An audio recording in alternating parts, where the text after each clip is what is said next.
Hi guys, welcome back to my channel and welcome to another Scrawlr box challenge slash kind of like a review, I guess you would call them. I completely missed June's box because I did not feel comfortable with the materials in there. Had a little go of them myself, but no, I did not feel comfortable to make a video on it. But I am back with July's box, and July's box is extraordinary. All the materials in it are basically the materials that I use. It's basically a coloured pencil supply box. So I was ecstatic when I opened this. I was just like, so many good things in there, and I immediately knew what I was going to draw. I was like, yes. So here is this month's box. Here is what is inside the box. I've already gone ahead and eaten the sweet as I usually do, and I've thrown out all of the fancy tissue paper.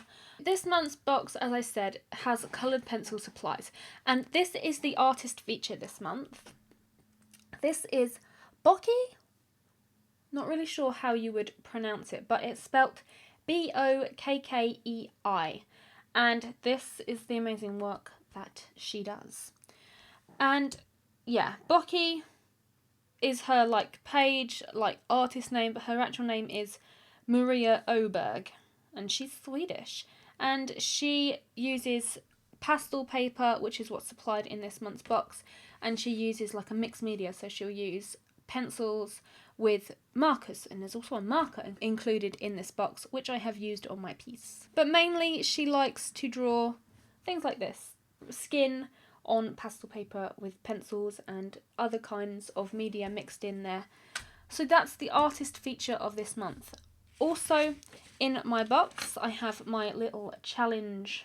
This month's challenge is Honeybee, and as soon as I thought Honeybee, I thought, with the craze that's going on right now, Pokemon. So initially I thought, I know, I'll draw a Honeybee Pokemon, obviously, because that's the most logical choice that I could make. So that's the challenge, Honeybee, and you'll see me draw my little Honeybee Pokemon a little minute later. The paper included in this box is this paper, and it says that this is Hanmul Lana pastel paper, and it's really textured, and it's got a little bit of a tooth. It's kind of like Daler Rowney Ingress pastel paper, if anybody's ever used that. It's got a line texture to it. It's quite nice to work on, and you can really build the layers on this. So I've got two shades, a stone shade and then a slate shade. This little sharpener, because it says there that they can't include a box with pencils without a sharpener. This sharpener I did not use. I did not use this because I have my Derwent Superpoint Mini, which I use to sharpen my pencils, because no. So I didn't even bother using that.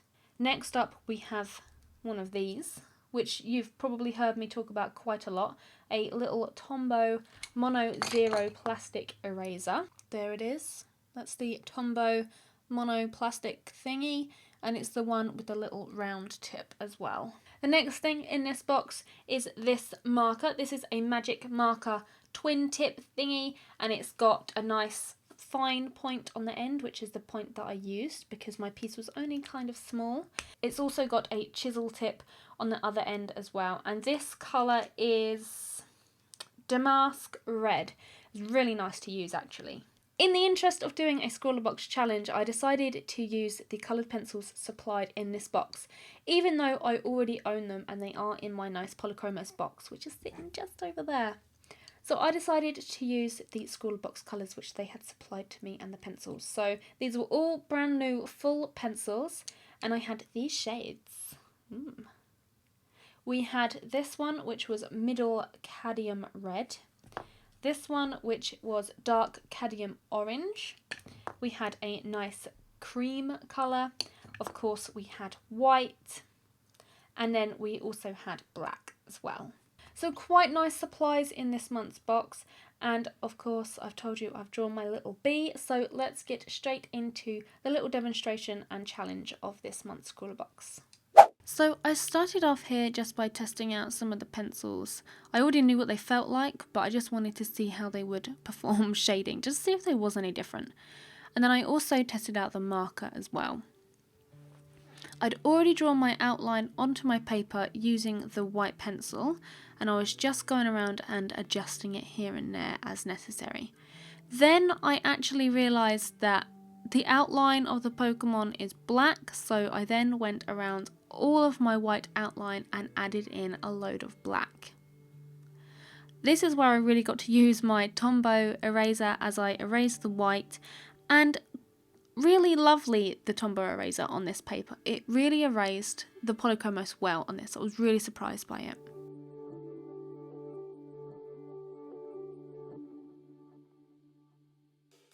So just adding in lots of black outline and refining the outline of Combee here.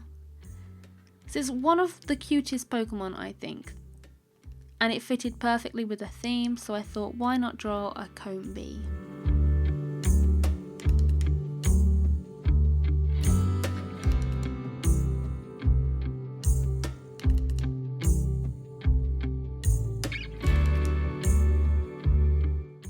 So I managed to outline absolutely everything, and then I just decided to fill in the wings just with a light layer of the white pencil and add a little bit of pressure here and there around the outside of the wings and leave the inside a little bit more see-through. Then I added some highlight areas which I could see on the Pokemon with the white pencil there, and just filling in the back end using the black and layering the orange, the cream and the white to create a nice shade there. Doing exactly the same with a little orange bit on the wing and using the black pencil to really give it a shadow in some areas, and then shading back over with orange and yellow. It was quite nice working with a limited palette like this because it actually made me blend my colours rather than go and pick out the actual shade from my pencil box. So it was a nice little blending challenge for myself as well. I really liked doing the orange parts because I found when you layer down the orange, then cover it in yellow, and then layer again over the top in orange, it gave a really nice hue. And again, as I said, with the challenge of blending the colour myself. I cheated a little bit there and I actually used a burnisher, a Derwent burnisher there, just to blend the colours into the paper. And I used the magic marker to fill in the little red section on this little bee's head, and then overlaid that with the red pencil, the yellow and the orange. I'm doing exactly the same as what I was doing with the orange on the outside of the bee, just layering all the different colours together, using the black to create a shadow on the bee's face, and using the orange to create a different tone of yellow. If I'm honest, the tone of yellow, the cream pencil that was supplied, wasn't the correct or a nice shade of yellow. They could have gone with a different shade, like an ochre or something. It's just my personal opinion, but I could have done with a bit of a darker yellow there. So the only real time I used my Tombow eraser was to erase the white outline on here. I used it a little bit here and there to get rid of a little mistake that I made, but I didn't really use it an awful lot on this piece. Creating that pink of that mouth was really fun. I layered the white and then the red and then the white and the red again to create a really nice pastel pink, and then I layered a bit of black to give it a little bit of shadow in there. The best part about this was the bit that I'm doing now, the outside edge of the bee. And this is where it had a lot of shadow, and again I got to layer all of the colours, so I got to layer the yellow and the orange and then colour it with some black and try and make as many different tones as I could. And this was just to make it look three-dimensional. Overall, I think the outcome of this piece was really great. I was going to do another piece as well. I was going to do a bee drill, but then I decided this one actually took me quite a long time, so I decided not to, purely because I didn't want to spend a lot of time on here because I have commissions as well. But in future, if I have more time to record and do everything, then I will totally do a larger piece. I'm just using the black once more here to go around the outside and make the outer edges really black and bold, really make it stand out. And just adding a few finishing touches here and there with the white and the black. I think the effect of this piece was really quite nice and it's really cute, and one of my patrons will really love this.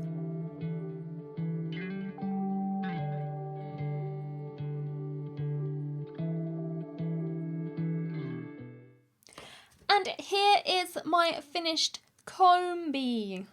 I love it. It's so cute. I love the outcome of this, and the way that the pencils and everything have worked on the paper, it's just been really, really nice, and I did enjoy it. It's a nice change, coloured pencil wise, from my normal pet portraits. I'm really pleased with it, and I'm going to send it to one of my patrons so they can have it on their wall and admire it, because who doesn't love Pokemon on their wall? Come on. It's a pretty unique piece. I was so excited about this box. As soon as I opened it up and I saw that there were polychromos in there, I was like, yes! Gotta love a coloured pencil supply box. I'm really looking forward to next month's box and what I can create. Hopefully I won't be so scared as I was with June's box. June's box was just, no, you couldn't have gone there. It was just devastatingly gonna be awful, and I did not even want to try. But August box, I'm looking forward to see what I have in there. So I will see you next month with another Scrawlr box challenge. And I hope you enjoyed this one, and I'll see you later. Bye!